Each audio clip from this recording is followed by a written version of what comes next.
Che aspettative ci sono su Verona, Iov e Chioggia? Beh, ottime, 3 cavalli di razza, lo posso dire, 3 cavalli di razza e quindi ancora sanità in prima linea, sanità leader a livello nazionale, continueremo con qualità e risposte ai cittadini. Su Verona in particolare quali sono le aspettative? Beh, il dottor Cobello ha un'ottima professionalità, un grande rapporto con l'università, ringrazio il magnifico rettore, il professor Sartoro, per questa nomina che abbiamo condiviso assieme e che ci permetterà di far crescere ancora di più Verona. Iov.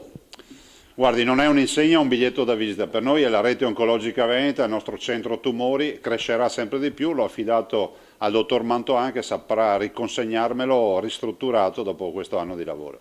Chioggia assolutamente non in secondo piano.